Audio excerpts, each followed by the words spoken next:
মাটিগুলো নিয়ে ভাবতেছেন কি করবো। জিব্রাইল বলেন, হুজুর কারবালা পর্যন্ত তার হায়াত থাকবে, তার কাছে মাটিগুলো রেখে দেন, একটা গাছের বয়ামের মধ্যে গুলো রেখে দেয়। যেদিন দেখবে মাটি লাল হয়ে গেছে গো, এদিন মনে করবো হুসাইন কারবালায় শহীদ হয়ে গেছে। কারবালা পর্যন্ত যার হায়াত থাকবে তার কাছে দেন। আমার নবী কার হায়াত থাকবে জানে কিনা গো? আমার নবী বলতে সালমা কিনা করে রাখছিলেন, আমার বর্ষা সালমা কাছে আসলে নবী কিছুদিন পরে ছেড়ে দিলেন। কথা বলতেন, কাঁদতেন কেন?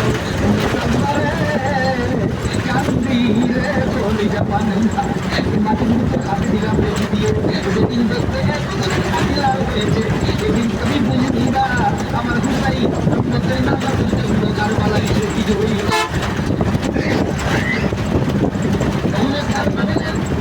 আমি মাটি রেখে দিলাম।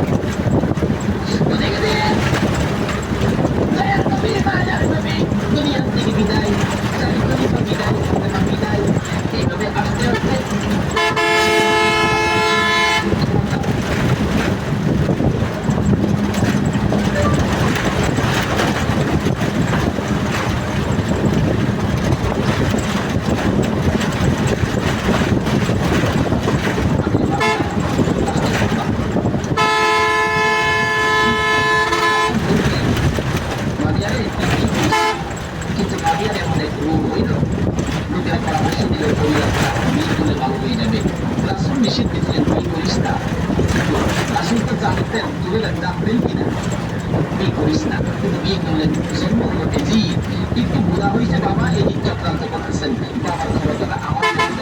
কিন্তু নবীর কথা মতো নবীর প্রেম নবীর ভালোবাসা এইদের কাছে কখনো ছিল না। লোকেরা বলেন না এইরকম একটা লোকের কথা আমরা মানতে পারি না। হাসাইনি তো আছে, আমরা ভবিষ্যৎবাণী করে দিয়ে গেছিলেন আমি দুনিয়া থেকে 30 বছর পর হাসাইন ক্ষমতা আসবে, হাসাইনকে মানুষ ভালো লাগবে, কিন্তু যেই করলাম আলোচনা হাসাইনকে কিভাবে শেষ করা যায়। দুজনেই প্রত্যেক কথা, একজন হাসান একজন হুসাইন, দুজনকে শেষ করতে পারলেই তো আমার সুবিধাজনক পরিবেশ হয়ে যাবে। কি করবো, কি করা যায়? এক কোম্পানি বুড়ি চলে তুমি কি পারবা হাসাইনকে শেষ করে দিবা? ব্যাপারই না। এমন কিছু মহিলা আছে না দেশে খালি হাসাইন রাদিয়াল্লাহু তাআলা নবী ছিলেন 4 জন, সকলের ছোট বেবির নাম ছিলেন জায়দা। জায়দার হাতে শরবত খাইতেন, সকলে তাদের শরবত খুব সুন্দর হতো আর কি, শরবত খাইতেন। হাসাইন ডাকতেছেন, জায়দা শরবত দাও, শরবত দিলেন জায়দা। দেখলো জায়দারে এই কামটা মারাই। হাসাইন শরবত খায় চলে গেলেন, বলেন জায়দা হাসাইন কি তোমার হাতে শরবত খায়? আমাকে খুব ভালোবাসে, আমার হাতে শরবতটা খায়, আর কেউ হাতে খায় না, আমার হাতে শরবত নাকি খুবই ভালো। তো কি বুড়ি কয় তোমার তো শরবত খায় কিন্তু তোমাকে ভালোবাসে, কি বলো? আমি জানি ভালোবাসি তো তুমি জানলে কি হবে? আমরা দূর থেকে যা দেখি তোমার সবচেয়ে কম ভালোবাসে। একটা কাম করো, মেয়েরা কিন্তু খুব সরল মানুষ, সহজে বুঝ পাই না, একটা কাজ করো, কি বিষ দিয়ে যাবো, বিষ খাওয়া হাসাইনকে মাইরা দাও, দেশের প্রেসিডেন্ট বাদশাহ তুমি হবে না। সহজে বুঝ মানলেন, সরল মানুষ তো বিষ দিলেন, সর্বদেশ দিয়ে খাওয়াইলে হাসাইনকে বাসিতে ক্লান্ত শরবতের সাথে বিষ দিলেন, খাইলেন, খাওয়ার পর বলতে জায়গা আজকে শরবতটা যেন কেমন কেমন লাগে, কি যেন বন্ধ করতেছে। জায়গা বলেন না তো কিচ্ছুই না, কিন্তু দেখা গেল কিছুক্ষণ পর হাত পাও গুলি অবশ্যই আসতেছে, সমস্ত চেহারা নীল হয়ে গেছে, খালি জিব্বাটা নড়তেছে, দুইটা চোখের পানি ছেড়ে দিতে জায়গা বুঝিছি আজকে বুঝি নানার মেয়েদের নাজাতের জন্য মায়ের দোয়া বুঝি আজকে কবুল হয়ে যাবে। জায়গা রে না না তোর কিছু বলবো না, আমার ভাই হুসাইন হুসাইনকে দেখে দেখে আমার পাশে আসবো। হুসাইন খবর পাইয়া দৌড়াই এসে দেখে বড় ভাইয়ের সমস্ত চেহারা সবুজ হয়ে গেছে, একটা চিৎকার মারছে, মা তোমার দোয়া বুঝি আজকে কবুল হয়ে যায়।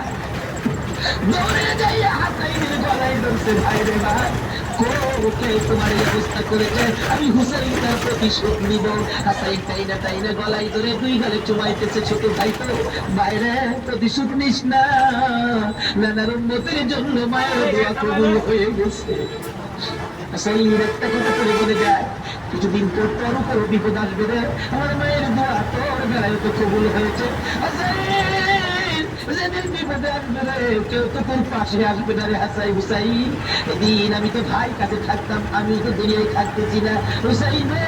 বেশি বিপদে পড়ে যখন কলিজার মধ্যে শান্তি লাগবে, দুনিয়ার কাউরে ডাকিস না, না না না না কইয়া ডাকিস কলিজায় শান্তি। দুনিয়ার থেকে বিদায় হুসাইন কিভাবে মারা যায়? হুসাইনকে মদিনায় চালাইয়া, হুসাইনকে তো মদিনায় মারা যাবে না, চক্রান্ত করে ইবনে জিয়াদকে দিলেন, কুফরনগরীর গভর্নর, তুমি একটা কাজ করো, আমি রাখলে আসবে না, কুফরনগরীর হুসাইনকে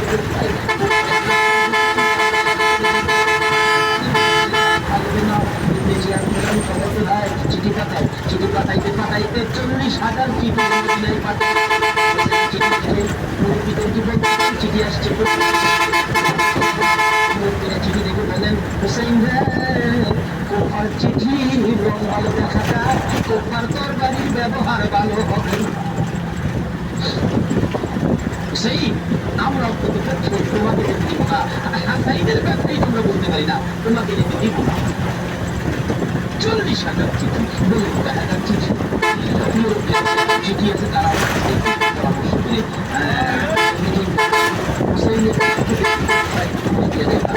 নিজেদের মুখ দেয় একটা লোকের তাহলে তাদের কথাই সে থেকে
নামাজ পড়তে নামাজ পড়তে পারবা। আরে বাবা সব সময় তো তুমি করবা, আজকে এশারের নামাজটা খালি তুমি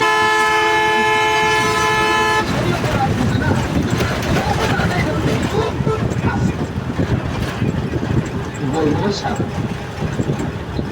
কষ্ট হয়েছে আপনাদের।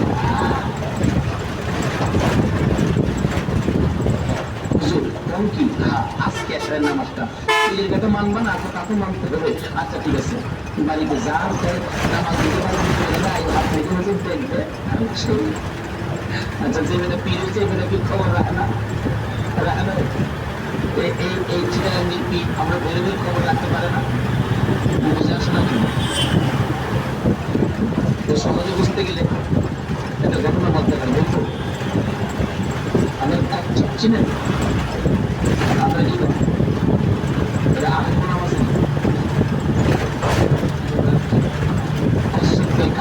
আমাদের এলাকায়